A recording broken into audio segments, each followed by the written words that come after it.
Chapter 6, Being Here Now. One interesting aspect of the 12 pathways is that if you can follow any one of them completely on the deeper levels, you will be using almost all of them. They are systematically interlocking, and this makes it easier for you to implement them in action. Pathways 4 through 6 are particularly helpful in learning to live in the eternal now moment, although all of the pathways reprogram you to tune into the nowness of your life. The fourth pathway. I always remember that I have everything I need to enjoy my here and now, unless I am letting my consciousness be dominated by demands and expectations based on the dead past or the imagined future. If you are not enjoying every here and now moment in your life, it is because your addictions, otherwise known as desires, attachments, demands, expectations, emotional programming, models of how life should treat you, are making you dwell in the dead past or the imagined future. They are keeping you from being here now. All there is in your life is the eternal now moment, and your experience of this moment is created by the programming in your head. Most people keep themselves on lower consciousness levels by endless chatting about what they did in the past or what they plan in the future. It is best not to hang out discussing the past or to let your consciousness dwell on the past, for the constant churning of your mind and the torrent of words that issues from it keeps you from fully experiencing the now moment in your life. I'd like to offer something here that I personally applied in my life is when my planner is running, my planner loves to run. My planner loves to run my life, my internal planner.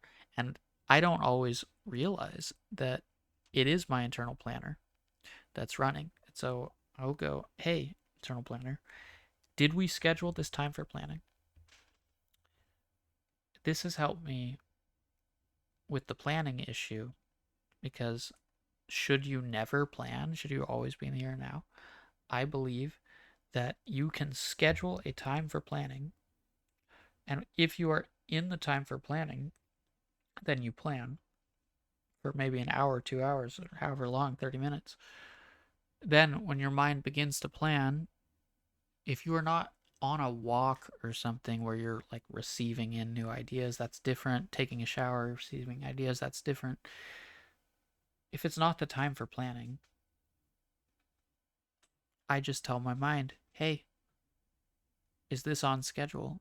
Did we plan for this time to be planning? No? Okay. Then we can talk about this later. Most people keep themselves on lower conscious levels by endless chatting about what they did in the past or what they plan in the future. It is best to not hang out on discussing the past or to let your consciousness dwell on the past, for the constant churning of your mind and the torrent of words that issues from it keeps you from fully experiencing the now moment in your life.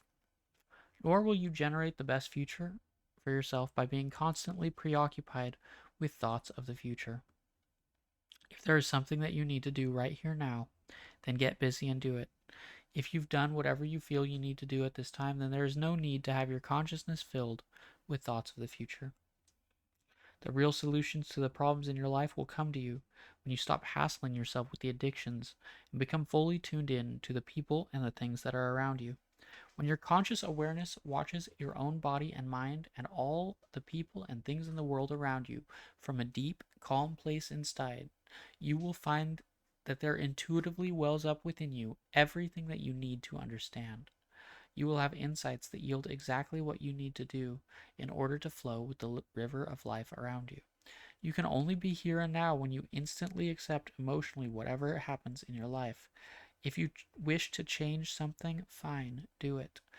And you can make really effective changes when your consciousness is free of emotional turmoil. You will now be more perceptive and powerful because you are able to use the full resources of your great biocomputer to flow in any direction you prefer. That's making my biocomputer feel pretty smart right now. That's pretty nice. For example, if a tire on your car blows out, you can get mad at the tire, angry at the people who sold it to you, resentful at the extra expenditure now necessary, or you can just not give up. And you can keep your addictions from destroying your peace and serenity. After all, the blown tire is part of the here and nowness of your life. You can only make the situation unpleasant by getting uptight. Don't be addicted to your tires not blowing. Up level to a very natural preference that your tires stay inflated and serve you longer. When a tire blows, you simply accept the unacceptable. You realize that this is a here and now reality in your life. Although you have lost the tire, you do not have to lose your peace and serenity, or send out vibrations that jostle the addiction patterns of people around you and cause them tension and anxiety. Serenity is the end, and serenity is also the means by which you live effectively. By fully tuning in to the now moment of your life, you will discover that you always have enough to enjoy every moment of your life. And I mentioned the telling the planner to, take a chill pill. When we read things, there is often I don't want to say the criticizer, but there is the opinionator. There is it's like that finds issues in whatever's being said. And that guy can be really distracting. So I think that's another guy that you can be like, hey, maybe you could tell me about this later. I'm trying to read right now or listen right now. By fully tuning into the now moment in your life, you will discover that you always have enough to enjoy every moment of your life. The only reason you have not been happy every instant is that you have been dominating your consciousness with thoughts about something you don't have, or trying to hold on to something that you do have, but which is no longer appropriate in the present flow of your life. Here and now, not pasting and futuring, is the key to the optimal interaction between you and the people and things in the world around you. A commentary where I'm at in 2026 is I've settled on this concept that, am I doing, yeah, but I have to think because I have to try to figure things out because I don't know if I'm making the right decision or the wrong decision. I've settled on this idea that as an imperfect being that doesn't know everything, I'm always making the wrong decision. but how I'm making the wrong decision in the here and now can have an optimal interaction pattern between me and the people and things in the world around me. There is an optimal way to approach the fact that all the choices I'm making are wrong so that I can learn. Which sounds really bad. I know that that sounds pretty bad, but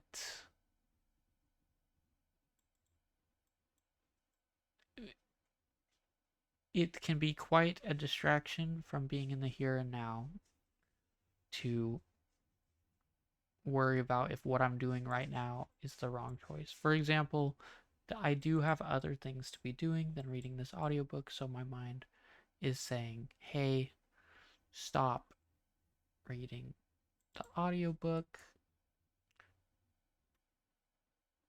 And I'm saying the meaning of here and now is beautifully illustrated by a Zen story of a monk who was being chased by two tigers.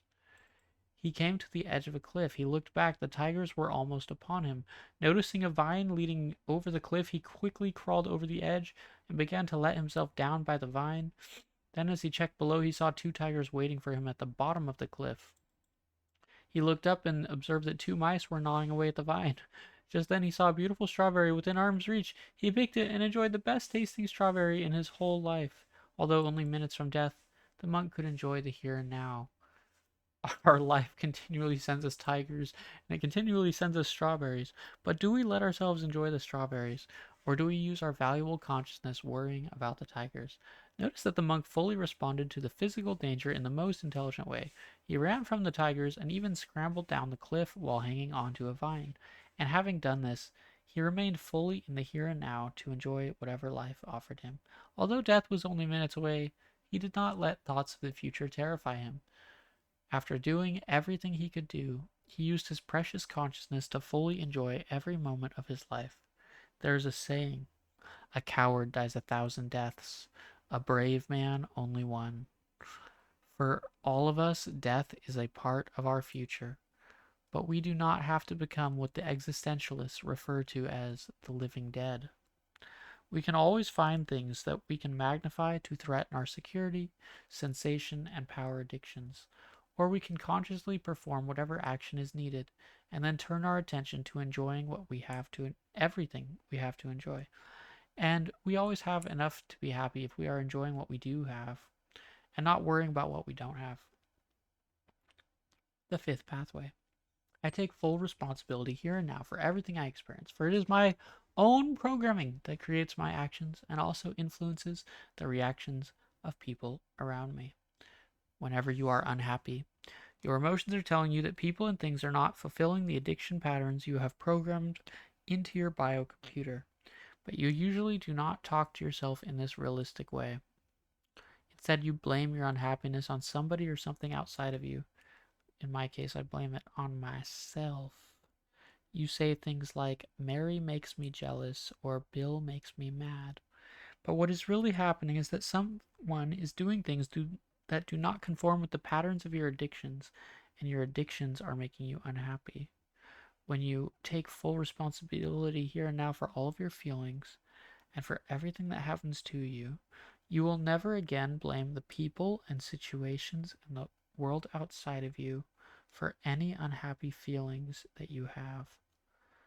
You realize that it is an evasion to blame others. You've been doing it to yourself. In my case, I'm internalizing something that makes me unhappy. I'm blaming myself for not behaving in a way that fulfills my addiction of giving me the reaction I desire. So if I don't behave in a certain way, I actually blame myself for not conforming to the pattern of my addiction, and my addiction is making me unhappy. Not the fact even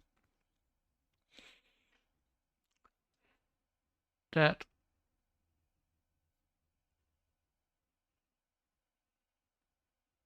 yeah, I'm blaming something else rather than saying that I'm just not getting my fix. You recognize that it is an evasion. You realize that it is an evasion to blame others. Well, how do they know that I realized that? Oh my god. You've been doing it to yourself. Oh my god, how do they know that? You can stop being a mechanical, computer-like person who views themselves as pushed around by the world when you realize that you can only push yourself.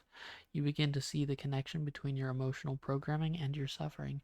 You start doing something about it, which means reprogramming yourself. Your mind creates your universe, your expectations, demands, hopes, fears, addictions, motivations, past experience, your language system, your individual accumulation of ideas, theories, and intellectual stuff, your emotions, the structure and functioning of your nervous system, and the feedback from your entire body all interact in a complex way to produce your perceptions. The picture, the outpicturing, the final image, the printed result that you create from the energies you receive through your various senses from people and things around you. That was a very long thing. It's very hard for a mind to listen to that many commas in one thing. So I'm gonna like break that down. Even if we got it, we could take a moment. Your mind creates a whole universe. So your expectations, demands, hopes, fears, addictions, motivations, past experience, your language system, your individual accumulation of your ideas, your theories, all the intellectual stuff, then your emotions, the structure and functioning of your nervous system, and the feedback in your entire body. So it's actually everything comes best in threes. First, we had these demands, hope, fears, thoughts, addictions, past experience, language system. That's a lot of mind stuff. Then we had the accumulation of ideas, theories, and intellectual stuff. That's your intellectual center. We can call that 1. Then we have emotions. We can call that 2. And then, nice box for 3, we have the instinctual nervous system. So you have head, heart, and body. All of them coming together to form a picture you create from the energies you receive. Now, there is something in fourth way information that is called the formulatory apparatus. I do not know that much about it myself, but that is said to paint that picture, that hidden layer on reality that we don't see, but it is when we say this is what reality is, that's that filtered image we've created, that we've painted over reality that modifies it just a bit from what it actually is. You receive a feedback from the people, and you can change that. Like, you can use your centers to change that, at least a level of that picture painting. You receive a feedback from the people and things around you that continually modifies your processing of incoming sensory data. It's very written in a very professional way. You receive the feedback from the people and things around you that continually modifies your processing of incoming sensory data. For example, a loving person lives in a loving world. As loving individuals flow through their moment to moment lives, their gentle, accepting consciousness is mirrored by the people around them. As the Proverbs remind us, a soft answer turneth away wrath. Similarly, a hostile person lives in a hostile world. If you go about with rockness inside you, if you view others as competitive to you, if you have a thin surface politeness with instant anger, ridicule, and antagonism when things don't go your way, you probably label yourself as a psycho, and you will create people around you that have exactly those characteristics. So your actions create the reactions of people around you, so you're literally creating the world by programming people the way that you want them to be programmed, whether you know it or not, by the way that you're behaving toward them. Except when whether or not you're intentionally doing it, maliciously doing it, non-maliciously doing it, this is one of those things that doesn't sound very good. We don't like to hear that. But if we look at it, our actions are creating the reactions of people around us. That means that we're really not victims to a large degree. That's quite a bit of power in your hands if everything you do causes other people to react. Except when you're with people living in the fourth center of consciousness, of course. Then, of course, these conscious beings remain loving and centered no matter how tense the drama around them. So, yeah. All right. The world tends to be your mirror. A peaceful person lives in a peaceful world. An angry person creates an angry world. A helpful person generates helpful, loving energy in others.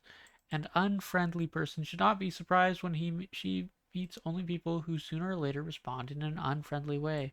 A happy person finds the world filled with happy people, for even unhappy people experience temporary happiness and joy when they are with a genuinely happy and joyous person. And I call these worlds.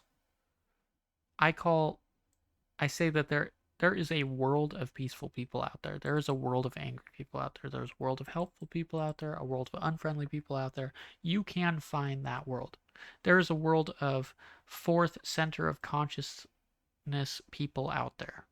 There is a world of conscious beings who remain loving and centered, how tense the drama around them. That, in other words, that could be your life. You could have the life, for example, when I was reading this just now, I was thinking about how I can create a world in which there are people who are always like, offended by what I say, triggered by what I say, upset about what I say, and then I would have to like, you know, going back to these programs, blame myself, change my behavior, try to get my behavior right so that these people aren't upset anymore, they're not triggered anymore. But I could be like hanging out with these conscious beings that remain loving and centered no matter how tense the drama around them is. But that world's not going to exist unless it's my world. They're not just going to come into my view unless it's my world. So I'm going to probably have to change a bit to bring those people to my world. Or if we want to go fourth way here, since it says fourth center, I mean, why not? If we want to go fourth way, then maybe I need more center. Maybe I need more center. Not maybe I need more center, but maybe if I grow more center, I could have people that have more center. And also there's like which kind of people you want. Like are these fourth center people? Are they artists? Do I want to be around artist people? Do I want to be around more well, there's different types of people. There's different groups of people. Focus desire different things. Sometimes people mirror you, but with a reverse image. There's a lot of depth of psychology to this. I wonder, I'm curious of how much this text will go into it. When you are addicted to one side of a polarity, you can create the opposite polarity around you. For example, if you are compulsively and addictively neat and orderly, others around you will tend to be more sloppy than usual. If, on the other hand, you are addictively sloppy, you can create neatness responses around you. The polarity of your programming may evoke an opposite ego response in the people with whom you interact. I really like that. That's this kind. I was not expecting it to go there. This kind of like it's a little bit more I don't know how this makes sense. In the middle of a life. As you grow in consciousness, you begin to realize the hundreds of ways in which you create the consciousness of everyone around you. And of course, they reciprocally play a part in determining the contents of your moment to moment consciousness. This feedback of consciousness offers exquisite cosmic humor when you clearly see what is really happening. That is, that is pretty hilarious. I'm going to repeat this 2 more times because I don't know if it'll repeat it later and I don't want to forget it. Is that the polarity of your programming may get the opposite response to you. If I'm very clean, someone may start behaving sloppy as a response. If I'm very, what's interesting is I had this experience recently where me years ago, I was much more rough. I was much more chaotic. And that might have been something like letting a door close, a door that I haven't opened before. The door has a weight on it. The door slams closed. I didn't mean to have it closed. So in my life, I started being very mindful when I close the door to put my hand on the door so that it closes softly. Now, recently, I was with a relative that doesn't know that version of me, and I entered into the house and the door slammed, and they were like, "You are such a, you know, disruptive person," or something like that. And I was like, "No, I'm not." And I shut that down really hard. But there was still a level of the polarity of these programs can affect your like kind of a habit. It's like, oh, I'm loud and obnoxious, the door slams. There's the opposite ego response that has been kind of conditioned pattern there with the people in whom I interact. Even though I hadn't interacted with them for a long time, that was still going on till I shut it down. I feel really glad to shut it down. As you understand your polarities and free yourself, you begin to tune into everyone in their deeper levels of being, where we are alike and experience oneness together. When you free yourself of your addictions, you help to free others of their addictions. That sounds pretty good. That sounds like a win-win, win-win, win-win, win situation. The cosmic humor part's pretty nice too. Your predictions and expectations are thus self-fulfilling. Since your consciousness creates your universe, all you have to do To change the world is to change your consciousness. It is the only way to live in a beautiful, joyless world. As you learn to use the TP to become a more loving, conscious being, you will find yourself living in an ocean of loving, conscious beings. Without trying to change others, you will be acting in a way that is maximally effective in helping others become more loving and conscious, and also learn how to use TP so that we can arrive at the sixth pathway. I accept myself completely here and now and consciously experience everything I feel, think, say, and do, including my own emotion backed addictions, as a necessary part of my growth into higher consciousness, because I am awakened by everything, and also because I delusionally imagine a future in which.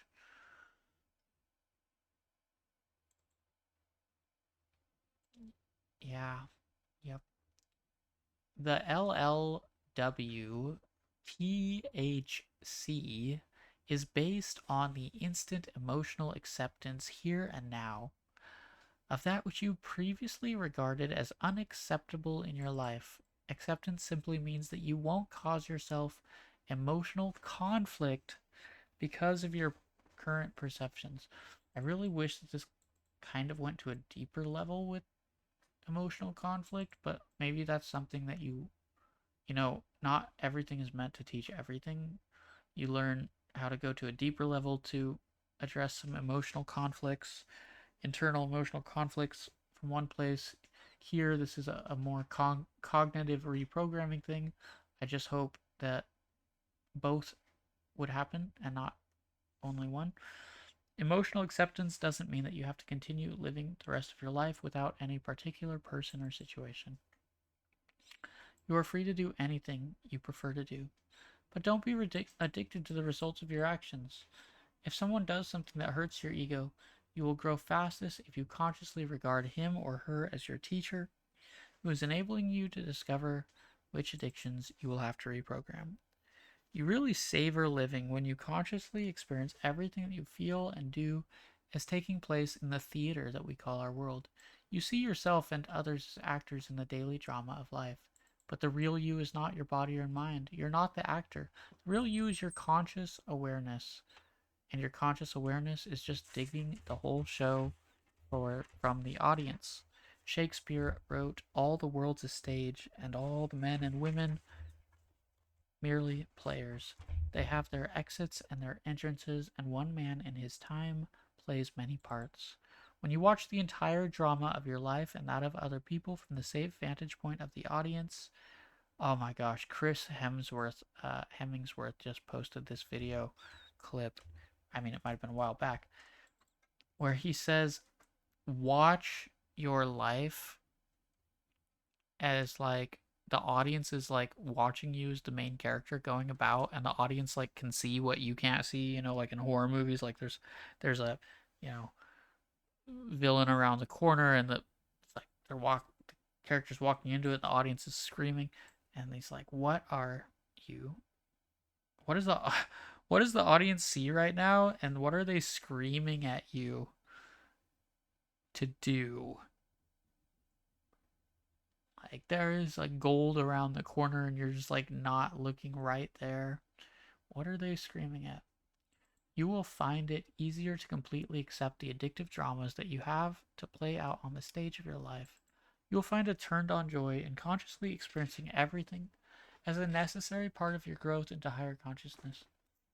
To grow in the LLW, the way, you do not have to drill yourself and criticize yourself with military precision. I mean, it does kind of sound like you would have to be pretty precise with this. I mean, that's just what I'm picking up here. Just experience everything in an accepting, relaxed, and conscious way. Okay, all right. And realize that every one of your experiences is perfect for your here and now growth into higher consciousness.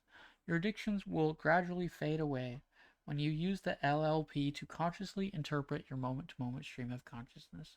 Don't push the river, just experience the river consciously from the vantage point of the TP. Well, I feel like this text has some extremely valuable information, and about 80% per the 80-20 rule really seems to apply with this text, that we get a lot of pretty redundant information. I'm sure that's helpful because it is the thinking manner of the mind that causes a change. You are actually, whether you see it or not, you're being programmed by this book. You're being programmed by any book. You're being programmed by the mind that is speaking it if you're able to listen to it. If you're not able to listen to it, then you're not retraining your mental pathways with the way that someone else thinks. We call it someone else with the way that uh, the mind on a different track thinks. Of course, if that opinionator is running and criticizing and analyzing every word here, then you are probably not being reprogrammed by the book. If you are listening to something, you are learning to be flexible, maybe not reprogrammed necessarily, but learning to be flexible with the way that you can think, or to say you can create a new, if you were walking in the desert and you had never been there before and you explored the desert, you create some new pathways in the desert. That's what's happening when you read a book. You are creating some new pathways potentially, and those are pathways that you don't have to travel again, but you can travel again if you want to. And the more you travel on them, the easier it is to travel down those roads. The well-trodden path becomes well-trodden. End of chapter 6.